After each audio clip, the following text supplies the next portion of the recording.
she wasn't had any problems. And one of my friends just decided to be out of my life. And after that, a problem in a work situation, whereas one of our projects just ended. Thank you. Yeah, that does sound like a rough year. I think that's a good description. Okay, thanks. So just working my way along, getting an idea with people. So you just want to find out ways, certain ways that you might try and express yourself again. Yeah, exactly. Okay, great. Okay, well I think we can help with that. Okay, I'm going to move on here to Nina. Hello. Hello. Nina, were you on the last one? Were you on the last webinar we did? Sorry?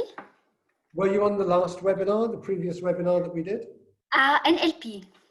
NLP? I thought yes. so. I do immediately. So this one is not NLP. So could you just answer the same question for me, please, that I've been asking other people? You probably just heard it. I just want to get an idea of what it is that people want to get from the webinar this evening, because it's going to be different for different people. Okay, sorry, I didn't get a chance to hear your question. So could you please repeat it? Okay, another one.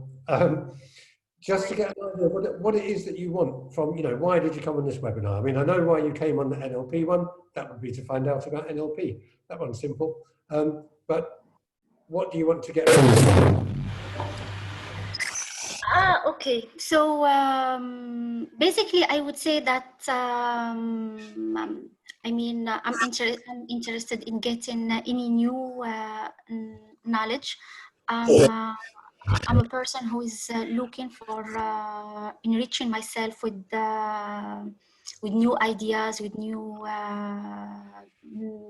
methods of improving myself. And also recently, I would say that the main purpose is recently I'm just feeling myself nervous, and I'm getting upset easily, which wasn't the case before. So I'm just discovering a new personality of Mina, and I'm not happy with that personality.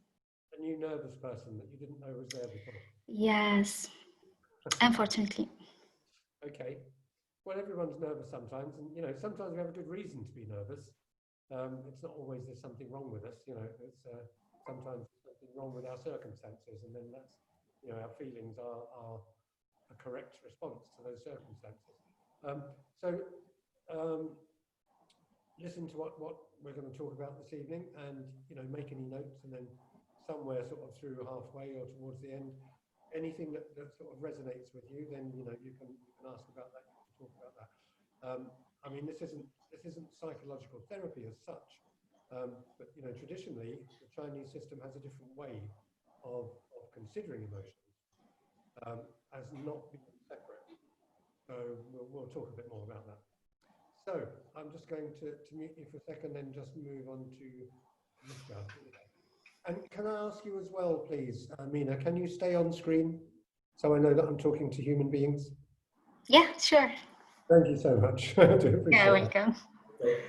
Let's have a look at Richa. Is it Richa? Hi, Richa, or Risha, which is it?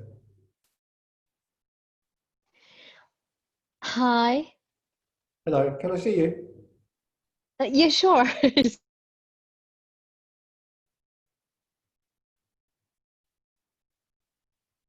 Can't see you yet. Are you coming? Oh, there you are. Great. Okay. So first thing is, how do I say your name? I can't hear you. Hang on. You need to unmute. I can't hear you. That's better. Hi, can you hear me now? I can now. Yeah, that's good. Yeah. All right. You can call me Richie. I think that's what everyone calls me here in Dubai. And I'd just like to know, because there's a lot of different ways of saying things, basically, because that could be, especially in English. I don't know if you ever noticed this, but English is not a phonetic language.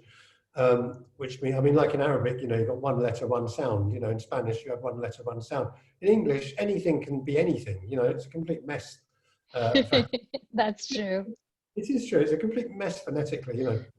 And people say, "Oh, I have trouble spelling," and we say, "Well, of course you have trouble spelling." You know, the whole language.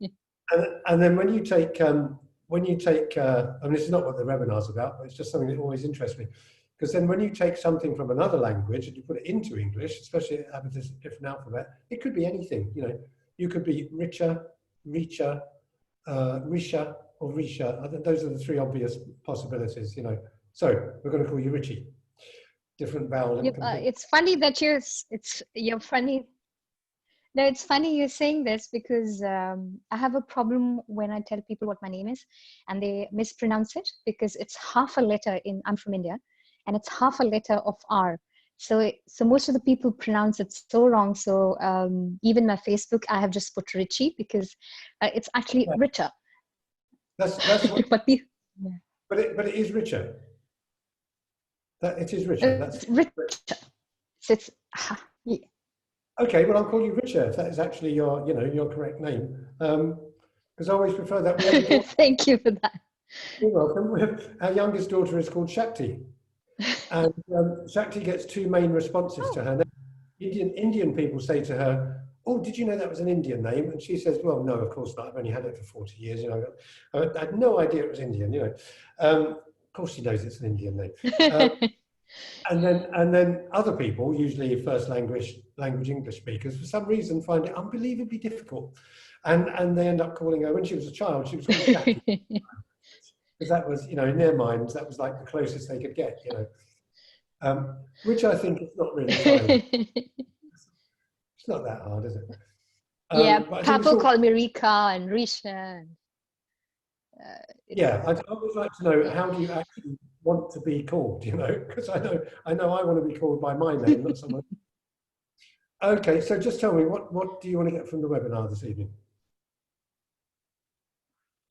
I feel, I mean, since I'm from India, and there's a lot of emphasis on breathing, and I'm really curious to know about the Chinese part of it.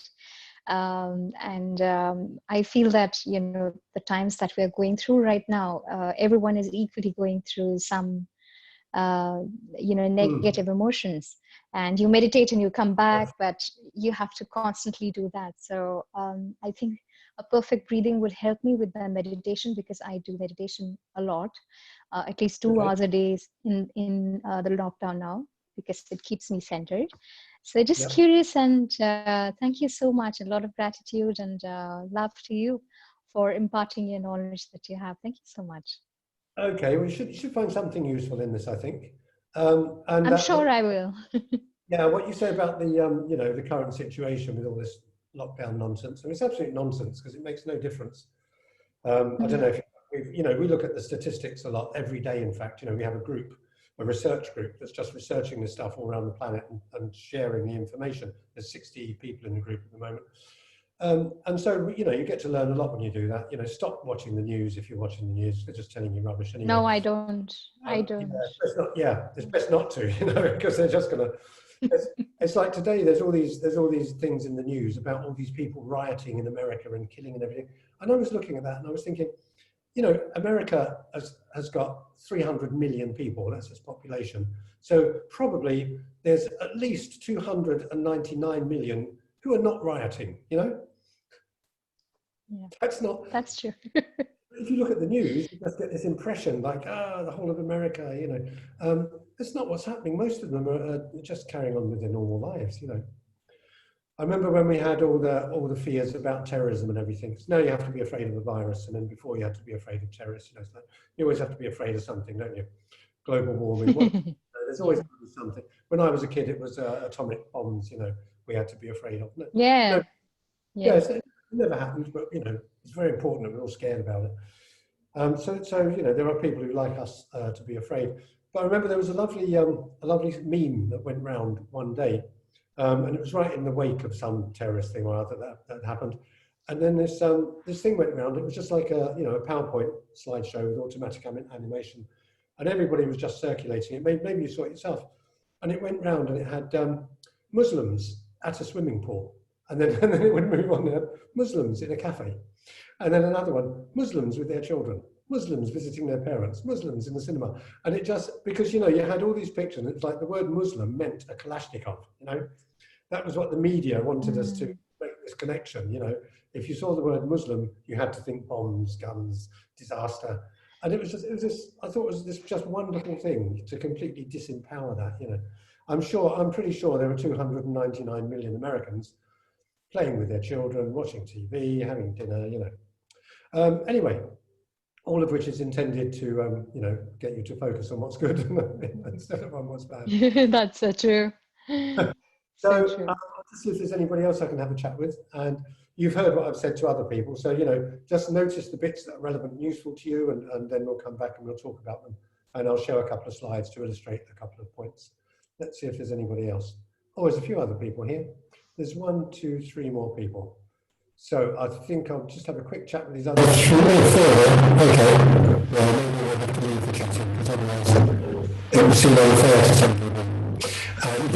And some people might get rushed. Okay, now, I would like to know from everybody, would you please, and I've said this to the people who are already on, please, please, turn your camera on. Unless you've got a very good reason not to, I don't know what that good reason would be. But thank you, somebody's just come on. Please turn your camera on, keep the camera on while we're doing this, because it's very important to be able to see each other and to have human contact and communicate. You know, you can tell things by looking at people's faces. You can tell if they're pleased or displeased or interested or not interested, and it makes us all a bit more human. One of the things I don't like at the moment is you only get to see half of people's faces. You know, I want to see the whole thing. You know, I've started studying people's eyes so I can really tell if they're smiling or how much they're smiling. You know, because I can't tell otherwise. Okay, so let's get down to the thing. I'm just going to show you a couple of slides. I've said that quite optimistically, hoping that everything works the way it's supposed to.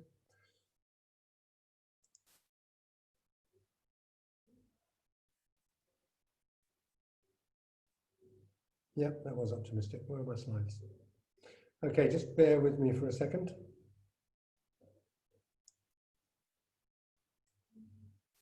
There they are. Okay. Great. You should. Are you seeing? Give me a thumbs up if you're seeing some PowerPoint now. It can be a literal thumbs up if your camera's on, which it should be, or it can be, you know, just one of those little icon thumbs up, just so that I know that you're okay. So you should be seeing the first page, energy psychology. And I'm just going to say a few things about the kind of thing we're going to talk about, and then maybe open it up for some discussion based on what people want to know or need to know. So, thing is, we've been doing this stuff. When I say we, because you can see over here, I'm Phil Edwards, Director of Transformations Institute. We've been working in this region, the physical region, the Gulf region, for over 15 years now, doing this kind of thing, and teaching a wide range of stuff. And we've partnered up with Illuminations recently, and so that they can promote our stuff, and then we can continue to do it without having to do the promotion. That's the theory. And just my background very briefly is that my parents were spiritualists, which is some people may have heard of spiritualists, some people may not. But at the end of the Second World War, which is when my parents were around, many people had lost people, had people die during the war and so on. And there was a great surge of interest in what is life about? What's the spirit about? Is there a spirit? What does it all mean? That kind of thing, which always happens if people are devastated. It's happening now with people, isn't it? People are being devastated, not so much by warfare, although some people are, but many people by the whole lockdown thing. And they're beginning to ask questions about things that go beyond their situation. So people were doing that, and many people in the UK at that time were not satisfied with the traditional explanations. They weren't satisfied with the explanations they get in church and so on. And so they began to look, as again, many people are now, to look at other traditions and so on. My parents were brought up as Christians. They basically remained Christians, but that kind of became in the background to all the other stuff that they learned. So my father became a healer, and my mother became a medium. And medium is what nowadays they call channeling, you know, voices and information from some other dimension. So that was my normal childhood. So I just mention that just to give you an idea that, you know, I didn't kind of read a book yesterday or anything and then start doing this. It's been very much a part of my life, you know, always, you know, for as early as I can remember.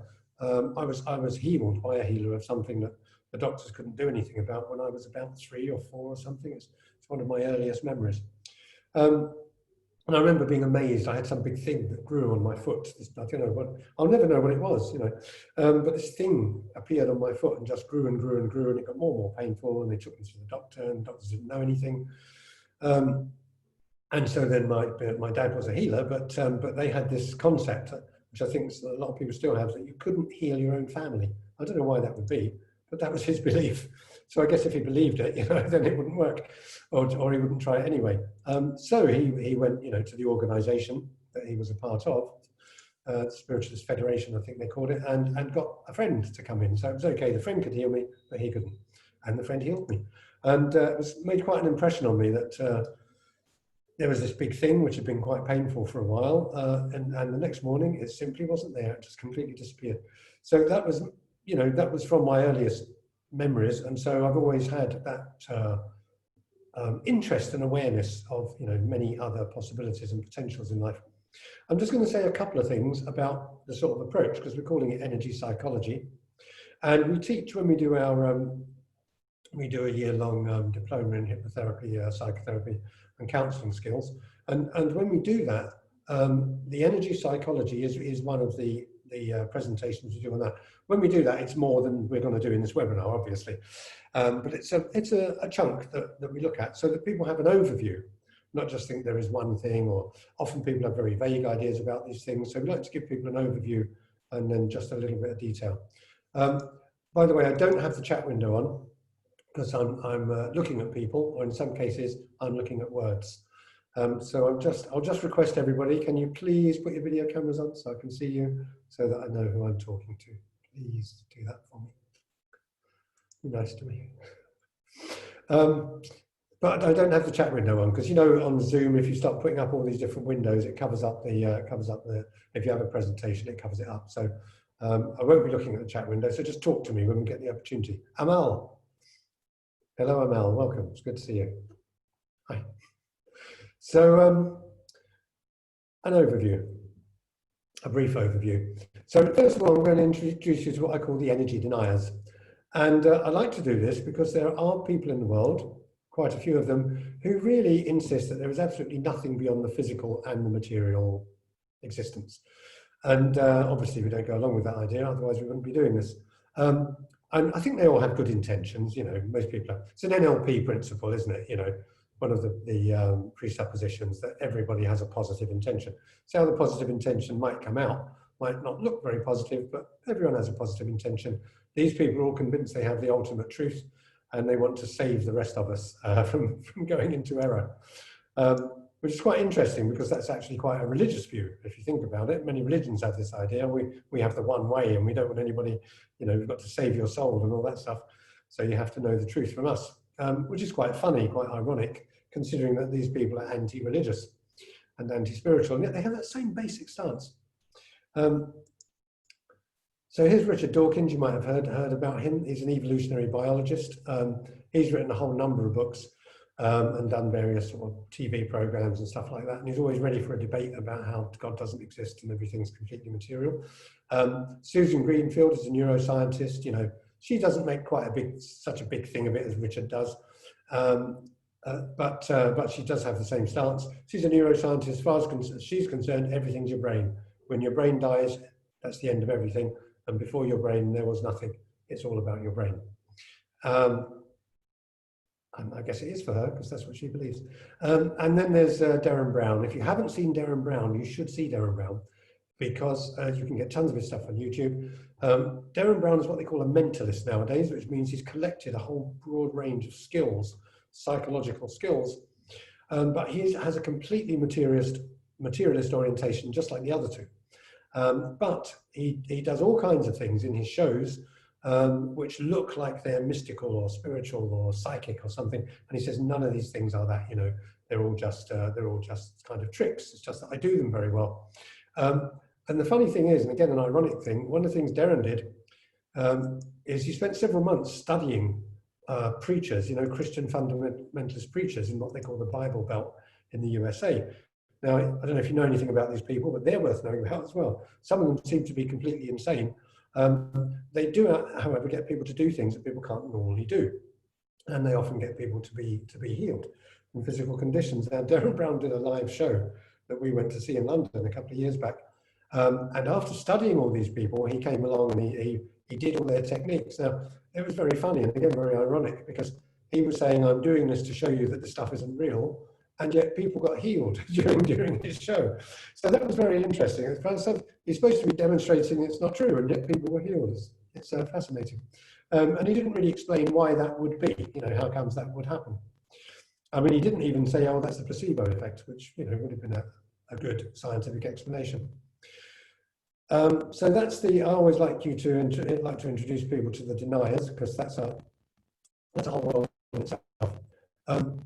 Now, this is an energy ball. I don't know if you've ever seen these. You should buy one immediately. This webinar's over if you haven't, because they're a lot of fun. And for people who are skeptical about the idea that there is energy in human beings or that energy can be transmitted, the energy demonstrates two things. One, that it can, well, more than two things really. One, that it can, two, that it's normal, that everybody has it, and three, that it's electrical in nature. A lot of us already know that, but it's quite fun, you know, to do this with people, because it just works like a switch. You can get on Amazon, they're really fun. Great teaching aids, you know, in many situations. Get 10 people to stand in a circle, if you've got 10 people in your class or whatever, and get them to all hold hands, and then for, you know, at the end of the 10, just have the energy ball in between them. So these two aren't holding hands, they're just touching these terminals here. And lo and behold, the ball lights up and makes a sound. That's because there is electrical energy being transmitted through the entire circle of people. And it's that gross electrical energy that yogis and Taoist practitioners and so on have been talking about, and he has been talking about forever. It's the same thing, it's electrical energy, yes, it's bioelectrical, and you know, out in the world, it's a mechanical form of electricity. It's still electricity, it's still works in the same way. So it's quite fun to have those. And then what you can do makes it more fun, so you can get people to just separate their hands in a circle, and of course the ball goes off, nothing happens. And what you can also get them to do is you can get them to touch the next person's nose or touch their ear. This is when you're allowed to touch people again, of course. At the moment, you're not supposed to do that because it's incredibly dangerous to touch people. I don't think it is personally. But when you're free again, that's what you can do. It's a lot of fun, and it demonstrates the real existence of this electrical energy. Personally, when we talk about these things, we divide them into three. I'm not going to go into lots of detail again. I'll just, once we've got through the sort of basics, then you can just ask me questions where they're useful. But I divide people into modern scientific, modern intuitive, and historical traditional. So this is the one we'll look at really. And I'll mention these two in passing. You might know a bit more about the FT if you don't know about it already. All these ways of looking at things are all based on the idea that there is. Sorry, we can't hear anything. Sorry, the voice is not clear at all. Voice is not clear at all. Can I have a thumbs up from people to let me know if you can hear me?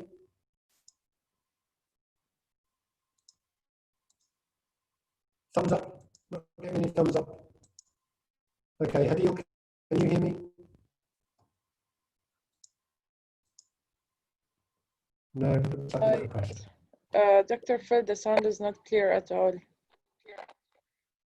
No, and the sound's gone, and weird things are happening on the screen. It says here low system resources may affect your audio quality. So hang on a second to see what we can do about this.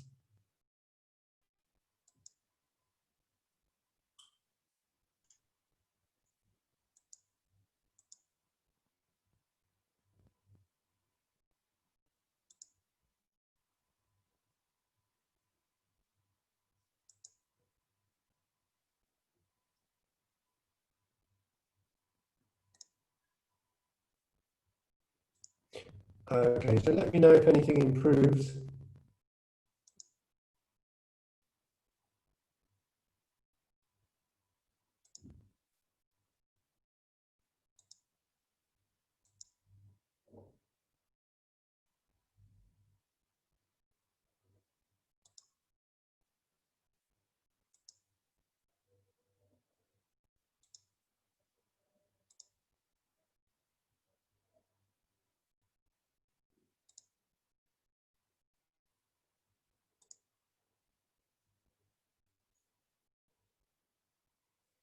Hadil, can you hear me?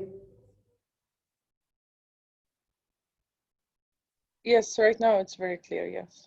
Very clear. Yeah. That's good. Okay, because I thought maybe the maybe Zoom had crashed, because Layla's had a couple of those recently. But it might just be that we need less things using up energy here. Let's just check if there's anything else. Okay, let's go back in Zoom.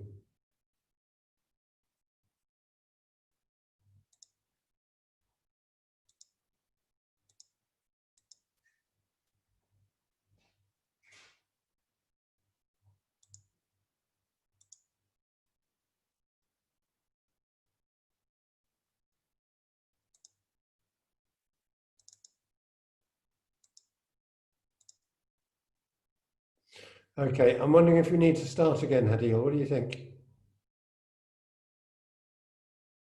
You can start from the presentation, since that time it wasn't clear at all. Okay, but my Zoom dashboard has disappeared. 1 second. Hang on, I got it back. Okay. Okay.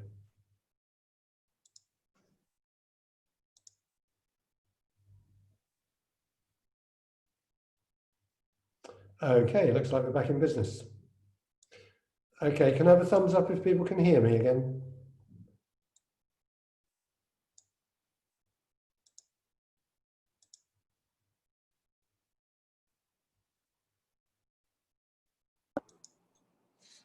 Can hear you. Good. Yes. Okay, I'm just looking to get this presentation back in.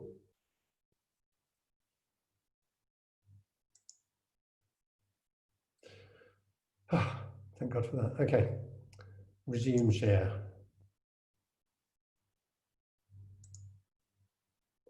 Good, okay, we're back in. So I'm guessing everybody, tell me if you can't hear me. I'm guessing, assuming that everybody can. Okay, so that's quite ironic, isn't it? Losing the energy during a time we're talking about energy. So where did we get up to? Did people hear about this? That would be a thumbs up if you did, and thumbs down if you didn't. Okay, I've got a shaking head there, so I'm going to take that as we didn't do that. Okay, so these people are all interesting to look at. These are some big names in the field. If you look at some of these people, these are people who have researched this whole question of energy and what people in the past have called, psychic energy and prana and chi and everything. And they've researched it scientifically and demonstrated that it exists, that it works in a certain way. These people are people who I call these modern intuitives. These are people who had no special sort of training or background or anything, but they discovered that that this energy was there and they could use it in certain ways. And then you have the historical tradition, and really that's in two places. It's India and it's China. They seem to have the oldest civilizations and also the oldest information about all this kind of stuff.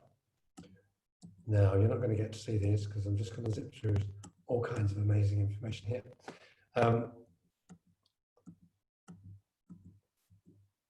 But what I want to get onto, because of what, we can go back to those if you want to look at some of that stuff.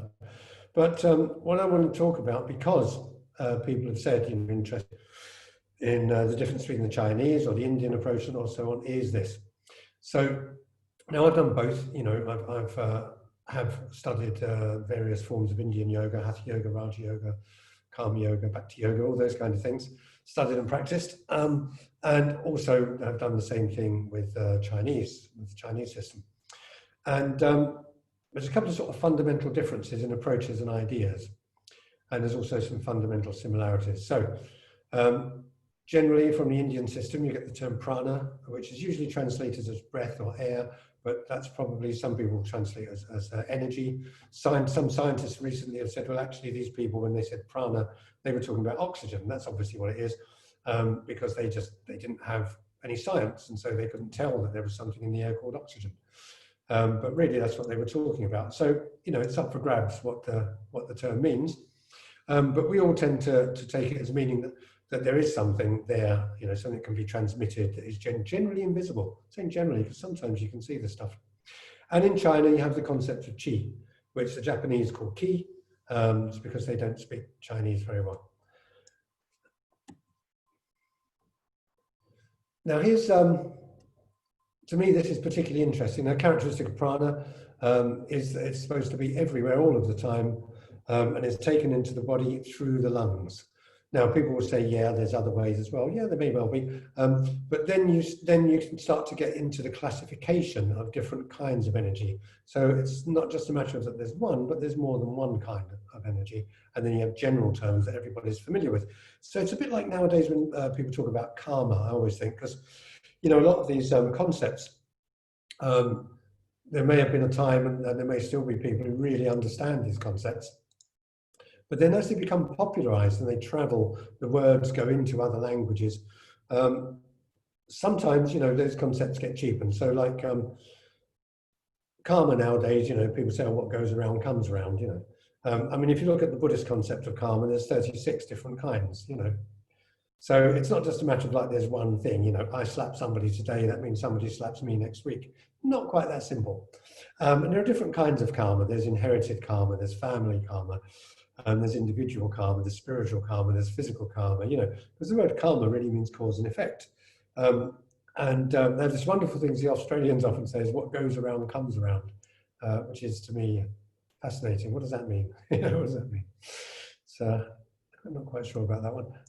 Now here's a diagram from a few hundred years ago, a picture of the energy body. Now this is an Indian representation.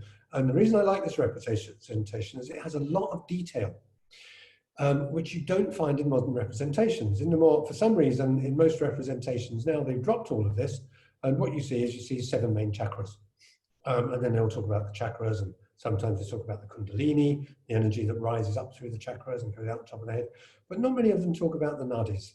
I know some do, but not many do. But there's a question here of all kinds of other energy systems. And you can see they spread out from the body in the same way that we consider an aura spread out from the body. Sorry to interrupt. Can I see it on the screen? Because we don't see it on the screen. Oh, you're Please. kidding. You're telling me Yes. I've been talking this time and you've got no screen. No, thank you. Right, okay, hold on.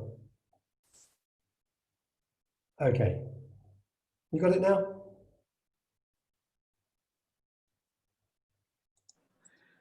Dr. Phil, it's showing, I don't it's not see it. showing the presentation. Nobody can see it. The slides are on the side, but it should, you know, whatever you're talking about, it is not coming on the main screen.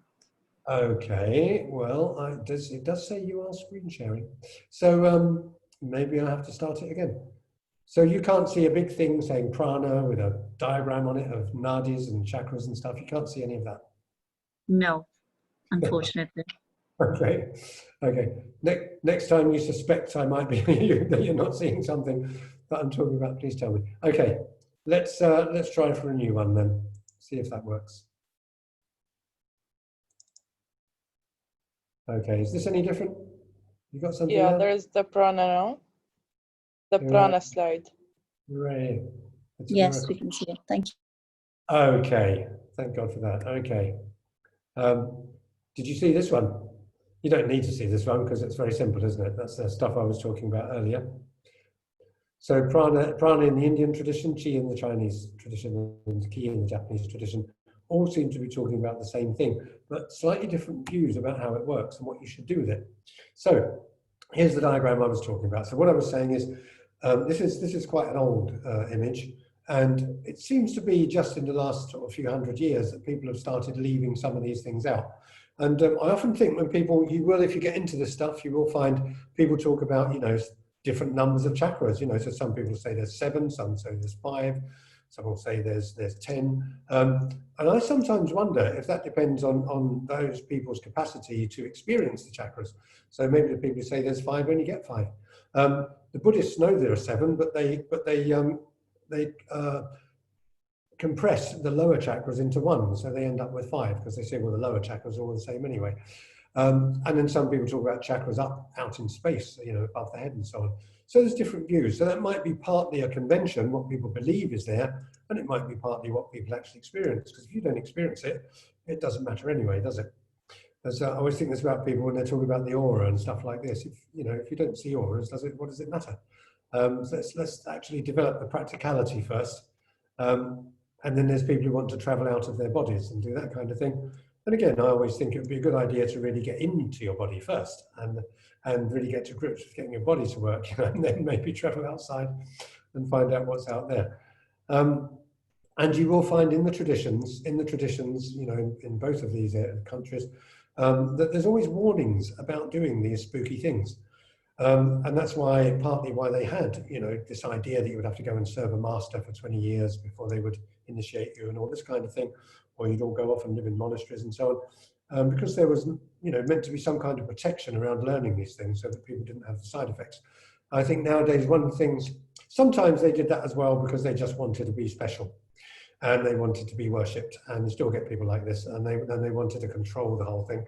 But sometimes they had a good motive, and I'd also think that what you're often seeing nowadays is you are seeing people with sometimes problems that they're having as a result of doing some of these things and getting side effects that they didn't know you could get. There's even a name for it. It's called Kundalini syndrome, and that term was invented in California in the 1970s when lots of people were coming back from India. Who had never, because there was a big surge in the West of interest in the East in the 70s, that's where it all started.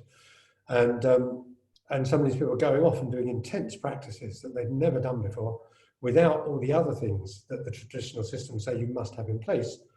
And what the traditional systems say you must have in place is your ethics and your morals. And they're all very clear on this before you start trying to raise your kundalini or see visions or anything. You should have your ethics and your morality in place. They all agree on this one, all the systems. So people would come back and they'd have these weird experiences, and some of them would end up, being classified as insane and given drugs to fix them and so on. Anyway, that's a health warning. That's your health warning for the evening. So here's a more complete diagram of the energy system and its distribution. And now we had somebody at the beginning telling us how they were into yoga, and a yoga practitioner. I think it was Mona. So you might be familiar with this way of talking about the energy systems as well. Is that when the prana enters the body, it's not just that it goes into the body and that's that. It becomes a different type of prana according to its function. So then they talk about the 5 vayus. Now, vayu means wind or air. So 5 different, and this is very important in some systems, especially in the Buddhist tantric systems. That they work very much with the 5 airs, and they work with some in particular. So, the nature of this presentation is just to sort of run through the main points, give an overview. But there are specific ways of working with these. And again, there are concepts about, once this prana goes into the body and gets divided out into 5 different kinds of prana, then it becomes important that each prana is in its own place doing the thing it's supposed to do. So if the apana vayu, which is concerned with pushing things out of your body, gets up into your head or gets into your chest area, that's an issue. If the udana vayu gets down into this region, then that's an issue. So, because then you start to express your higher concept through your lower impulses. So you can imagine what that could lead to. And this is one of the reasons why you do see, every so often you will see scandals in the paper about, spiritual masters, taking advantage of their disciples sexually and all this kind of thing. Possibly because of something like this has happened. And of course, this is very important in the health concepts as well. And you see this in perhaps in Ayurveda, where people are concerned with getting the energies to work together, 5 different kinds of energy and working together. So that's this is a more sort of typical modern. It's funny, isn't it? Because people think of these things being very ancient. This is actually more modern, in many ways, a modern representation. Now, the basic idea in the sort of Indian approach is you have this energy, which is at the base of the spine, which you call the Kundalini. And the basic purpose of all the energy practices is to get that Kundalini aroused, is to get the Kundalini to then rise up through the chakras. And as it rises up through each chakra, you'll have a different kind of understanding, different kind of experience associated with the function of those chakras until finally it gets up to the 3rd eye, which is we have all the visions and everything. Make sure you're ready for that one. That can be quite, quite a strange experience if you're not ready for it. And then off out the top of the head, which is where you combine with the universal energy and you become one with God and all that kind of thing. That's your enlightenment, your nirvana, your samadhi, whatever you would like to call it. So that's that concept. And that's what, mostly in the Indian tradition, to an extent in the Buddhist tradition, that's what people seek to do. And the thing that's called yoga mainly nowadays, and people do a bit of meditation with that, is basically hatha yoga, which is the uniting of the sun and the moon energies, the male and female energies in the body, which was depicted in the previous diagram. And the idea is to get the body prepared, because again, what you'll find many people will say about this is that, you know, if you're ticking over on sort of 20 volts and you suddenly decide you're going to put 3,000-4,000 volts through the system, and remember this electrical energy runs through all of the system, then not just here but everywhere, then it's a good idea if your body is in a good condition to take that ramped up energy. Now let's look at the Chinese way of looking at things, which is a bit different. So this is the Chinese pictogram for qi. And the Chinese don't have words, as I'm sure you know, they have pictograms. So it's images that convey a concept. And this is what it means in Chinese. This is a fire. This represents a fire. This represents the tripod that you put over the fire. This represents the grain of rice that you then put in a pot. They haven't bothered to show a pot, I don't know why. This is the grain of rice, and this is the steam and the smoke coming off the grain of rice. So that means, so literally it means the steam rising from rice as it cooks. And what they mean by that is that there is a process of intensifying this energy. And my Chinese teacher, Taoist teacher on this system, Chinese yoga teacher, said, you know, that's all you need to understand. So two things you need to understand to make the system work, and that's sex and cooking. We're not going to talk about sex in this presentation at all, but the cooking idea is sort of similar to the Kundalini idea, and the idea of inner heat, which you will find is also in the Buddhist system, especially in places where it's cold, like the Himalayas. But here, you have a more, in some ways, now the Chinese system, they don't emphasize the chakras. You can't see chakras here at all. What they emphasize is the meridians. They emphasize all the subtle channels that run throughout the body. And they talk about the qi flowing through. And this is what they also emphasize, which is different from the Indian system, is they emphasize that what you want to do is you want to generate this energy and get it to run through these two major meridians, one at the back of the spine, one down the front, and then to circulate that energy within the meridians, and that will increase your health and your mental and emotional stability and so on. And when it's done that, then you can raise the energy and you can go out through the top of the head. But that's a fundamental difference.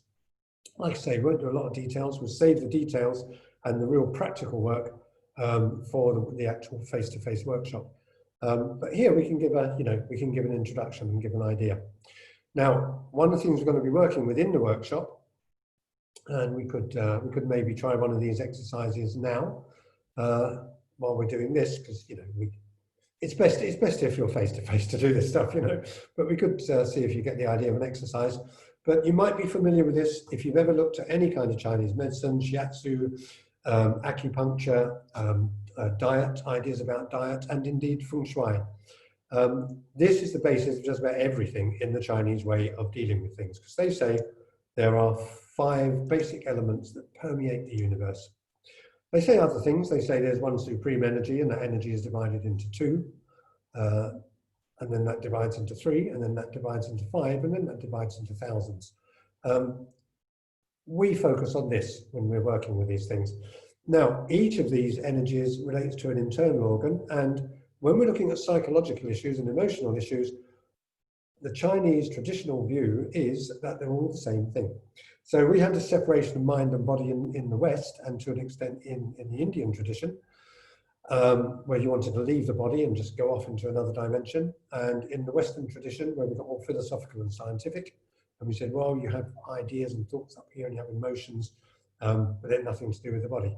And of course, scientists and doctors are now discovering, not many doctors unfortunately, are now discovering that actually the Chinese were right all along, and they're all in there. I think you'll find similar ideas in Ayurveda to some extent, but with a different way of diagramming it.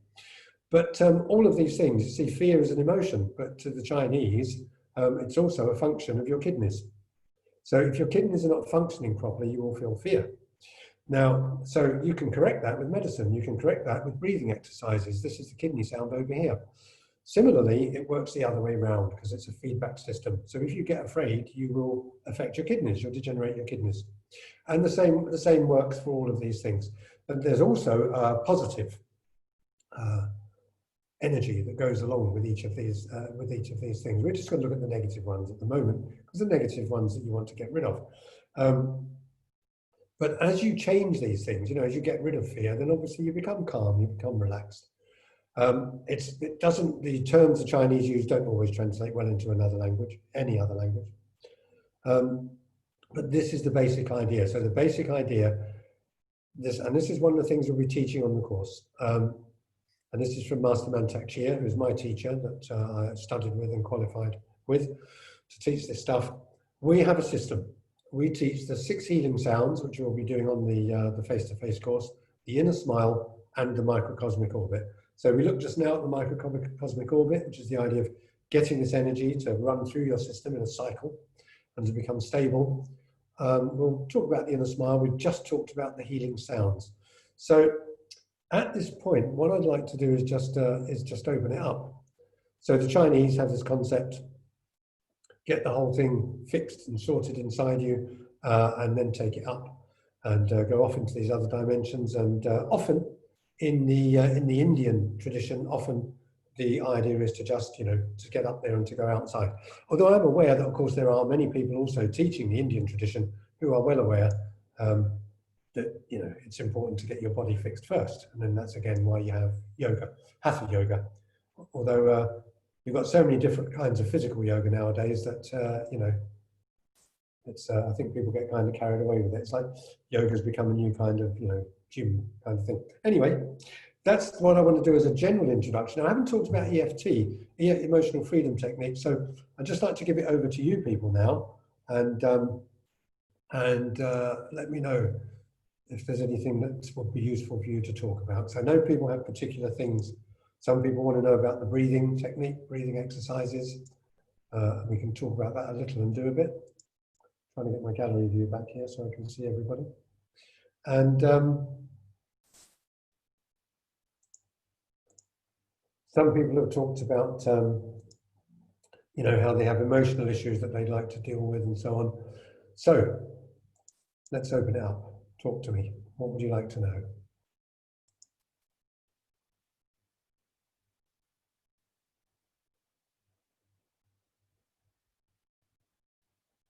Well, this is the opportunity.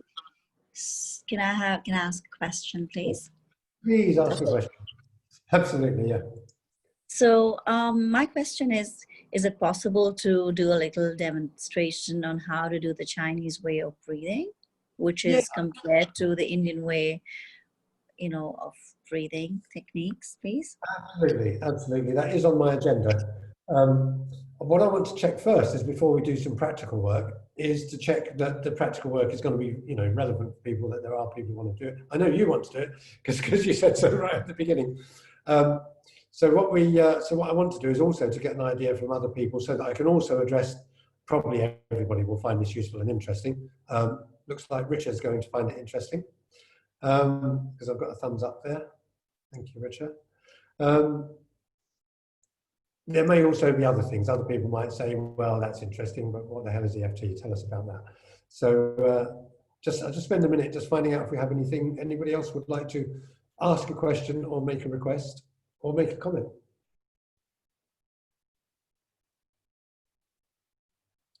Okay.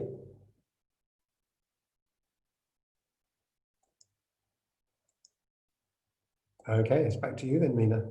Mina and Richard, the two enthusiasts for the breathing technique. Okay, so now, it's a question for me. What I have to think about carefully now is, what can I do out of this system, which is quite sort of a rich system, you know, simple, but, you know, but has depth, that's the thing. Simple, but not simplistic. So what I have to think about carefully now is what we can do now that will give you a good idea of what we do with this stuff, without giving you a wrong idea, you know, without confusing you, due to the fact that I'm not in the room with you, and I can't look at your posture, and I can't correct what you do, and I can't do any of these things. So in order to do this, we're going to have to pay close attention. Now, you were saying you were becoming nervous, didn't you? I'm sure you don't mind me saying, Mina, sorry, Mina. I'm sure you don't mind me saying that, because you told everybody earlier. So you were saying a bit of a nervousness kind of emerging recently, and that's something that you'd like to change. Now, what we'll do is we'll look at what we call the 6 healing sounds. This is a diagram of the 6 healing sounds. Now, each of these sounds works, and this is, if you like, almost a parallel. I say almost because it's a different way of doing things. It's almost a parallel to the concept of pranayama in the Indian tradition. It's not exactly a parallel because it is a different way of doing things. But in the Indian tradition, you have pranayama, which is breath control, which is, you know, a huge range of techniques of breathing, each of which is designed to do something quite specific, and each of which, in my experience, is good and is worth practicing. All the ones I've done anyway. I mean, there are many more, I'm sure, that I haven't done yet, but I've certainly found them all useful in certain ways. But it's not an exact parallel, because in the Chinese system, they're very specifically looking at the organs and relating the concept of organs to certain emotional states. Now, this is what they say. Follow me closely. This is what they say, is that in each of the internal organs, if your energy gets stuck, so your energy, you know, if you have acupuncture, I expect everybody's had acupuncture sometime, or at least knows about it. If you have acupuncture, from a good acupuncturist, from a bad acupuncturist, you know, nothing happens. Or if you're really unlucky, something bad happens. There's a good acupuncturist, what they're going to tell you about is how the energy gets stuck, and how they free up the energy so it flows again, your illness goes away and you feel better. So now if you go back to the Qi Tsang, the Qi Tsang is the original work on medicine. They say it's about 3,000 years old, but it's very hard to check these things. You know, they didn't have YouTube or anything, so we can't be sure. But the Qi Tsang was supposed to have been revealed to the first Chinese emperor, the Yellow Emperor, and then the Chinese emperor then, you know, revealed the medicine to everybody else. And what they say in that is they say, the first people, the original human beings, the first people healed themselves by spirit alone. And then they say, as time went on, people lost touch with the spirit. And so they had to learn another way of healing themselves, which was a bit further down. You have to imagine this going down the scale, you know? The first people were really in touch with the supreme energy, and they could just go, yeah, I'll heal myself. And they would just kind of focus, and then they'd be fine. After a while, you know, a few hundred years or 1,000 years, or however long it took, this whole thing started to go down. And then he said, and so after a while, then people, when they couldn't heal themselves by spirit alone, they had to use breath. So this is what we're talking about here. And you'll find the whole tradition of Qigong. There are many practitioners of Qigong and teachers of Qigong, and there are many different kinds, and lots of them are very effective. This is a form of Qigong. Because Qigong literally means perfecting the Qi. The Qi means the Qi, and the Gong means perfection. So it's a way of perfecting the Qi, improving the Qi. And then they said, the next level down, when people lost the ability to do that, because you have to be in a certain state to be able to do these things, then they resorted to herbs. So they started to use herbs because they couldn't do that. And then eventually people lost the ability to use that, and that's when they invented acupuncture. So I always find it interesting nowadays, you know, people have this idea that acupuncture is like, wow, this amazing thing. But if you go back to the original concepts in Chinese medicine, it was way down the scale. It was a last resort. And they reserved acupuncture for people who didn't know how to heal themselves. And again, a good acupuncturist will give you Qigong, they'll give you herbs, they'll give you breathing exercises. So let's look at some of these things. Now, the thing that's associated with the lungs is grief. Now, grief means any sense of loss. Now, lots of people now are feeling a sense of loss of normal human contact because of being locked up all the time, or most of the time. You know, and we all know, I think we all know nowadays, people who are coming on webinars like this anyway, we all know that when you touch another human being, that generates endorphins in your system. And endorphins are chemicals that are neurotransmitters that go through your body and enable you to feel a certain way. Endorphins are one of the feel-good chemicals that your body generates. You know, some people are saying you should have like at least 5 hugs a day. Well, you might not be getting them now, you know, under these circumstances. So many people are being affected in this way by the fact that they're not having normal human relationships. Now, according to the traditional Chinese view of these things, what happens is the energy gets stuck. Now, when the energy gets stuck in a certain organ, you get a certain effect. Now, what's the emotion associated with this is grief and sadness and depression. So these are all on the same spectrum. If you look in a Chinese medical textbook, the kind of textbook that acupuncturists study acupuncture with, you'll see that what we call mental illnesses and emotional problems are all just lined up there with what we call physical illnesses. It's all the same thing. from this point of view. And one will lead to another. If you have enough grief, now grief is a sense of loss. It doesn't mean somebody has to have died. They may have done. And grief stays with people sometimes for years and years and years. Somebody dies and they never come to terms with it. It can stay with them for the rest of their lives. But we're also talking about the small losses, the loss of normal human contact, the loss of something that you like or you love that you don't have anymore. All these things tend to get the chi to stagnate in the lungs. So what this technique is designed to do is to release that negative chi, that stuck chi, and to expel it through the breath and through making a certain sound. So are you with me so far? Now I know from experience that a maximum of 2 people are going to give me a thumbs up. So I'm just going to have to assume that the rest of you are with me and that you're following this. Yay, 2 thumbs up. 3, wow, well done.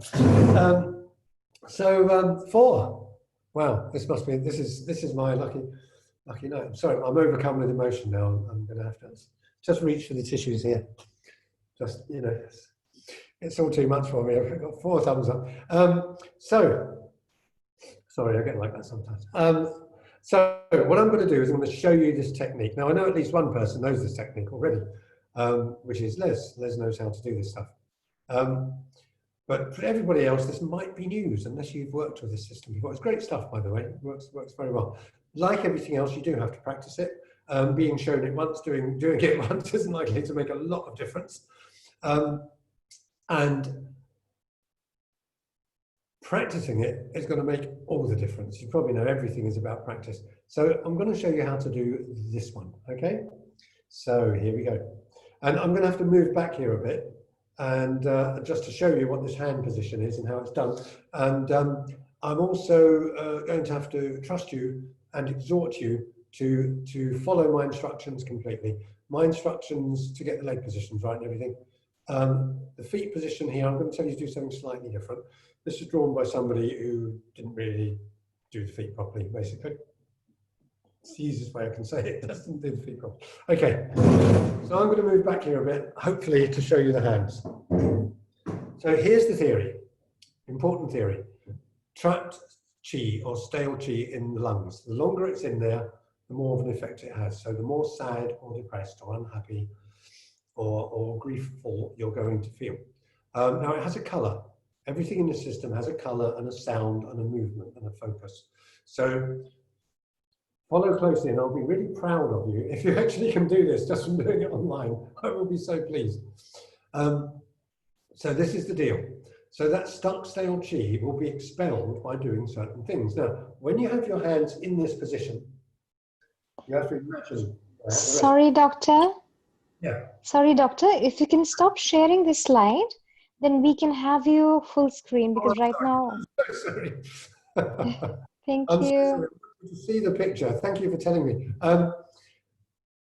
Memorize that picture. Would you make a quick sketch, make a mental photograph, do what you need to do? Thank you for pointing that out. Okay, stop sharing the slides. Okay, we're back with me. So what you're going to do, if you remember the picture, you're going to do this with your hands, but you're not just going to do that with your hands. You're going to do a series of specific actions, and they all have to happen in sequence. And they have to happen in sequence because in the Chinese system, they say this. They say when the mind and the body and the breath are all moving together in harmony, then the chi flows. So if you have one of those out of sequence, it doesn't flow. And this is what people strive for when they learn Tai Chi. Probably everybody knows Tai Chi. If you don't, feel free to Google. But Tai Chi is a series of fluid, slow movements that people do to circulate the chi through their bodies. And the emphasis in that is exactly the same. The breath and the movement and the focus all have to be there at the same time. Then the chi happens, then things take place. So this is how you do it. So these are your lungs. So this is going to be where the negative chi, the stale chi, is kept. Now, what you're going to do is you're going to have your hands on your lap, which I can't really show you, but just put your hands on your knees with your palms turned up. Get your posture perfect before we begin, which means that everything should be in alignment. When the body is in alignment, again, energy can flow more easily. This means that your shoulders should be in a straight line with your hips.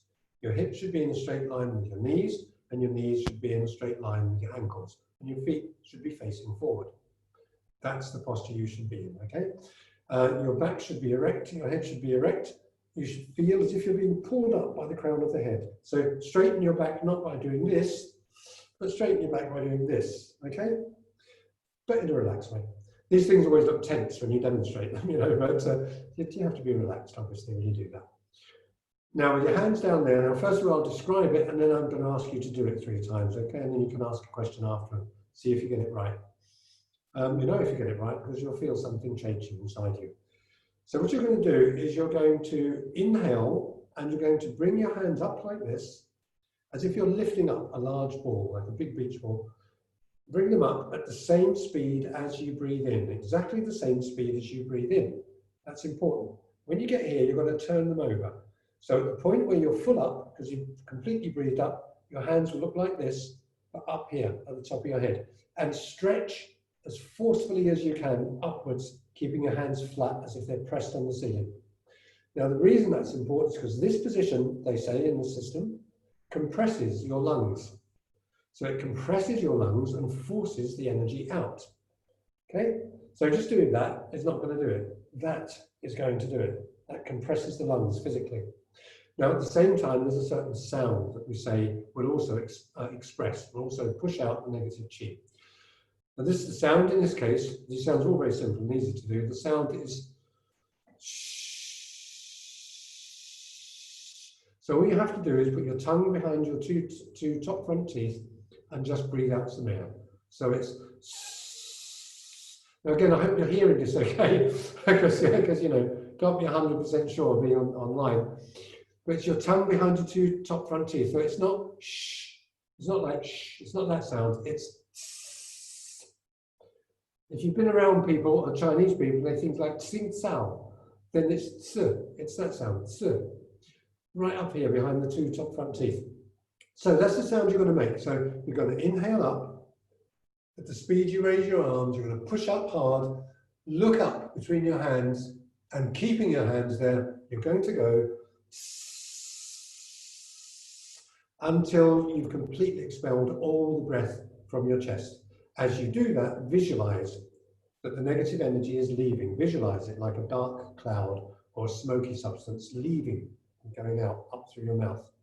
Okay, now when you get, that's the yang phase, okay? It's Chinese, so you have to have yin and yang. Or in this case, yang and yin. That's the yang phase, the active outward phase. Now you do the yin phase, and you had your eyes open. Now in the yin phase, what you do is you turn your hands over, and you close your eyes, and you slowly bring your hands down as you inhale. All the way down to their starting position, just resting up on your knees. Eyes completely closed. I'm just opening them to check with you occasionally, but eyes completely closed. And now, with your tongue behind your 2 top front teeth still, focus your attention into your lungs and visualize there a pure white color. Just as if your lungs are just filled with a white light, just pure white. Each element has a different color, therefore each organ has a different color. So if you're working with the kidneys, it would be blue. If you're working with the heart, it would be red. But we do white because they say that's the color of the lungs. Okay, so do you think you got that? It's simple, but it does have a few specific details. Just give me some thumbs up. And if you didn't get it, ask me a question. Got 2 thumbs up. That seems to be the average. 3 thumbs up. Is that a nod, Mina? No. Excuse me, doctor. 4 thumbs up. Hooray. Yeah. Should we breathe in and breathe out during the whole process, or should we stop at certain stage? That's a great question, and a question you need to get right. You know, it's the kind of thing, if we were doing this live, I'd be coming around and standing next to you and listening to your breathing and watching you, you know, to make sure all the details are. It's a very important question because it is exactly that correspondence, exactly that synchronization that is said to make it work. So I'll just go over it again. Your hands are palm up on your knees. You inhale up. So all of this is inhale, okay? That's all inhale, okay? Then your exhale is while you hold the position. So hold the position. Okay? So then when you've done that, then you inhale again. Okay. Is that clear? Yeah. Thanks for asking, because it is really important, because it's not going to work unless you do it properly. So it's an inhale up and it's an inhale down, and you hold this position while you expel the air. Just Exhale. Okay. yeah. Thank Just you. Yes. keep the lungs compressed. Visualize the stuff going out. Force the air out really powerfully. That's the process. Then we come down again. Then when you're inside, close eyes. Then you visualize. Okay. So obviously I can't correct you because I can't see you really properly well. No, but it's okay. So run through it. What we want you to do is 3 times. That's what we would do in a workshop. Do it 3 times. Do it sort of slowly and naturally in the timing of your breath, and notice how you feel. In between each time, when you're sitting with your eyes closed, really notice the feeling. And then when you're ready, take another breath and do it again. Okay? So it's over to you now. I'm going to do 3. You don't have to do them at the same speed. Just do them with the natural breathing speed. But I'll do 3, and then we'll come back and talk. Okay, over to you. Thank you. You're welcome.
Okay, I'm guessing everybody's either finished or nearly finished.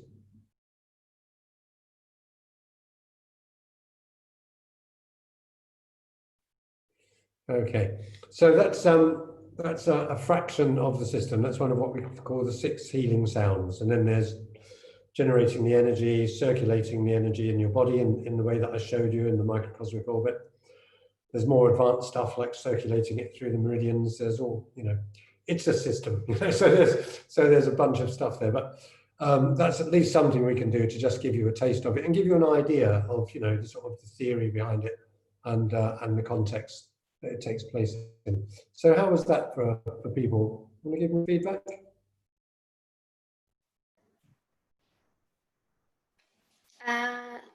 Thank you, Dr. Phil. It was wonderful. Thank you so much for this interesting presentation, and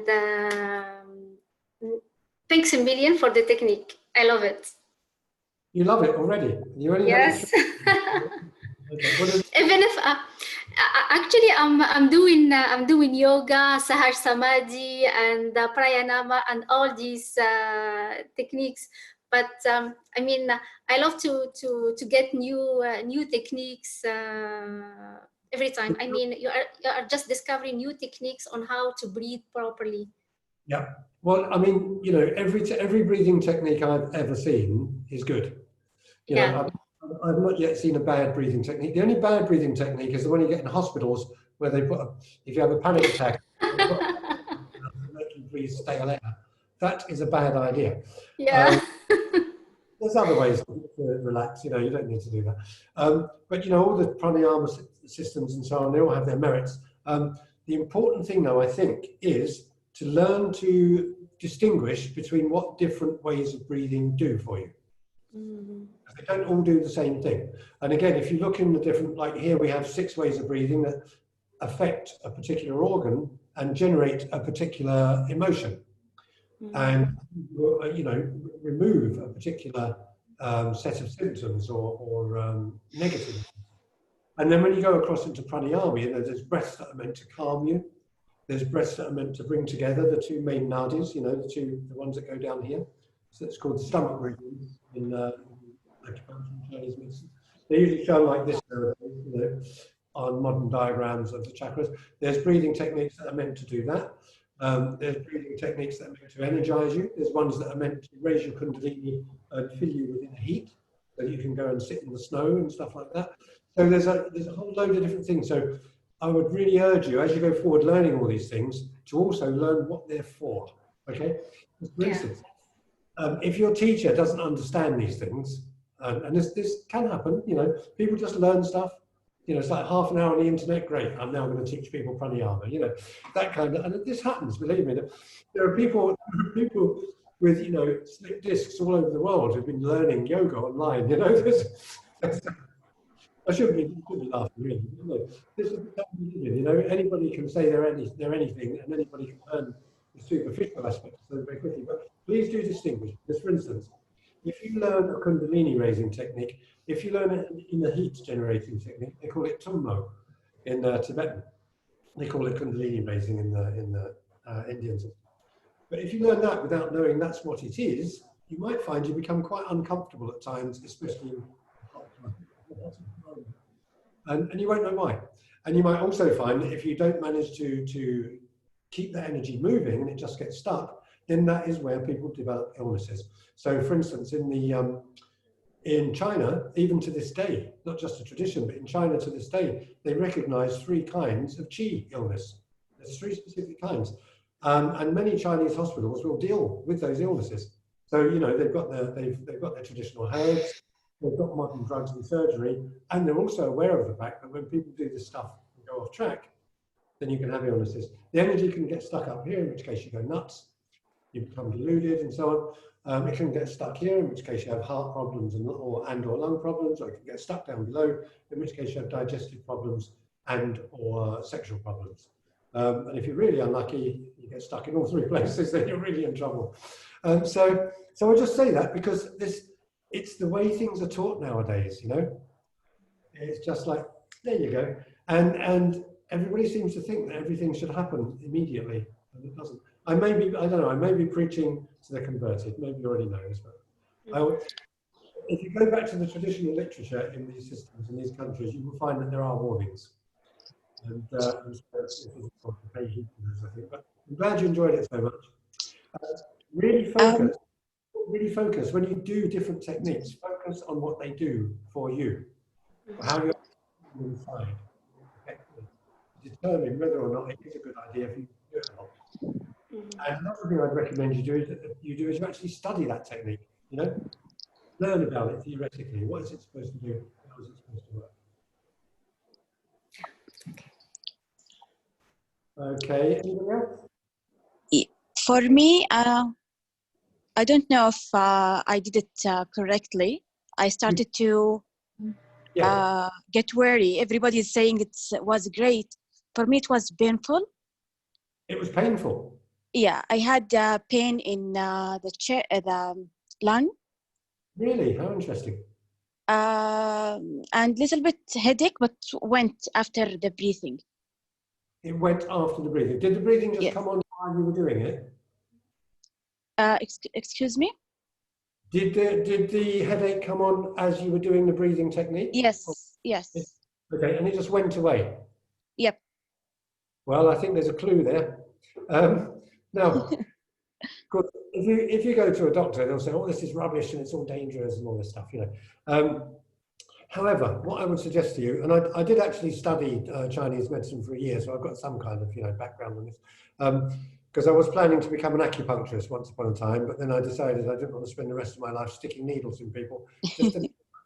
I mean, I'm really glad that there are acupuncturists, you know, and I've had great acupuncture from people, but I just couldn't see myself doing that, you know, forever, or even for very long. So I'm glad they're there though. But what they would say, and this would be in line with this, is if when sometimes you're expelling the negative energy, you're releasing the chi, then you will sometimes feel certain symptoms. You will feel certain things. So it's probably not a bad thing that you are having that bit of pain. I mean, assuming that you don't have a cracked rib, you know, first we look at the basic physical things. You don't have a cracked rib. You don't have a respiratory disease already. You don't have any particular, have you pulled a muscle in that area? You know, this kind of thing. Got any of that? No, I don't. No? Right? No. Okay. Now, if you don't have any of those things, actual physical things there, now you're breathing in a way that you've probably never breathed in your life before. It's a more powerful way, and it's a very specific way using certain muscles and so on. So if you do have any of those things, you know, pulled muscle, sore tendon, bruising, cracked rib, I mean, you know, all the physical stuff. If you don't have any of those things, then there's two things that are left, we would say, that would cause there to be some discomfort. One would be simply muscular tension. And most of us attempt to some degree in some way, just about, you know, just about every human being carries muscular tension to some degree, and we carry it unconsciously. And you wouldn't notice it until you did something unusual. You know, it's like if you do yoga, for instance. I mean, if you decide to do plow, that's when you become aware how stiff your back is, right? You know, yes. Until you do plow, my back's okay, I'm fine, you know. As soon as you get down on the floor and you start doing plow, you realize just how you're not okay, how much stiffness, tension is there. Because it's unconscious, because we haven't, you know, focused on it. It's like anything, isn't it? You focus on it, you get to notice it. You don't focus on it, don't notice it. Yeah. So two things, either it's, you know, some degree of muscular tension, which is fine, because if you keep doing that, it will release, and then you won't have that tension. Second explanation, the more esoteric, you know, Chinese explanation, is that you are experiencing the release of the stale qi. And as it does that, I mean, which is interesting, getting a slight headache at the same time, because that's what we would say, it's coming up and it's coming out of you. And the fact that the headache just went just like that. Where was the headache, by the way? I don't remember. I don't remember. Brilliant. No, I'm really pleased. I mean that. That's brilliant that you don't remember, because that means it wasn't much of a headache, right? It was just a little bit of pain, just uncomfortable. You don't even remember where it was. See, if it was, no. If it was bad, you would know. You'd be able to tell me. But also, if you were able to tell me, you know, it might be an indication of something, because in the Chinese system, we also say that headaches indicate, you know, what the energy is doing in different areas of the body. So that's what I would recommend. If you think this might be interesting or useful, I'd recommend you do some more of this and find out what happens. Because I think what you'll find is that that will go away quite quickly, those slightly uncomfortable things, and what it will be replaced by is a really good feeling. Because, I mean, obviously I've taught this stuff for many years. I've heard what you're saying many times from people, and the result. I will continue doing it. Yeah, do a bit more, and if, like I say, if you want to really get to grips with it, then come to the workshop and learn the stuff properly. Because you won't just, obviously, you're not going to learn like one breathing exercise, you know. So we'll teach you the system, and we'll teach you some other things that also dovetail into the system. Because also, again, sometimes for people when they do this kind of things, you know, strong emotions come up. So that's where we would use the emotional freedom technique to release the emotions and uncover the thoughts and the memories that are associated. Again, we just don't have time to do anything except kind of touch on it. But thank you. Yeah, I'd love to know how you get on with it. Maybe you could tell me through Illuminations, because we're doing everything through Illuminations. I will. Great, okay. Thank you. You're very welcome. Anybody else have anything to talk about? Yeah, please, Doctor. Who is this? Can you hear me? I'm Marwa.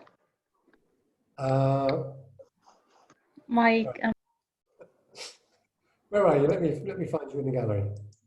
Sorry? I'm just looking for your picture in the gallery. Are you on No, screen? no picture. My Oh. camera is not working. Sorry, I wanted to ask if I have a problem with sacral chakra. Is this helping? This treatment helping with it? A problem with the sacral chakra. Well, the Chinese view of this would be that the important, remember this is, you know, this is where the, also called Taoist, you know, Taoist is the traditional system of philosophy, medicine, architecture, and spiritual development. They're all part of the same thing in the traditional Chinese system, and it's called Taoism. It's all there in the same system, just to give you a context. So what we would say in that is that if you've got a problem with any particular part of your body, then what's a good thing to do is to balance all of the energy, all of the organs, and that's why we have the 6 healing sounds.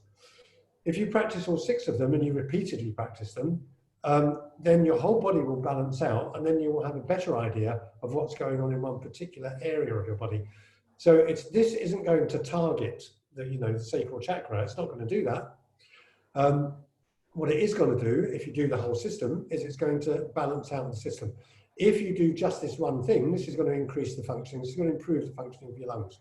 And many people, there are variations of this exercise in Qigong, and you'll find that many people will just do a particular exercise. So this will improve your lung capacity, and it will make you feel more courageous and confident in life, and it will help you to get beyond any sort of negative emotions like fear and loss and so on. It won't directly address the sacral chakra. It won't do that. That would probably be the kidney sound. But then I'd have to know more about what you mean by the sacral chakra, because, that's 2 words. And what you mean might be different from what someone else means when they say that. Did that make sense to you? Yeah, it's okay. Thank you, doctor. Good. You're welcome. Okay, any more?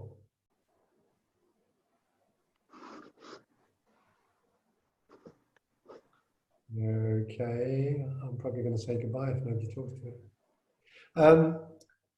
That's plenty, isn't it? I mean, we've been here for an hour and 22 minutes, I've just seen. So I've given you a kind of an overview, highlighting the main difference between the traditional Indian approach, traditional Chinese approach. You've got the idea there's a whole system there to be learned, which we dovetail with other more, modern techniques as well. So that's really what I can give you for this evening, I think. So thank you very much for coming along, and look forward to seeing you in the workshop.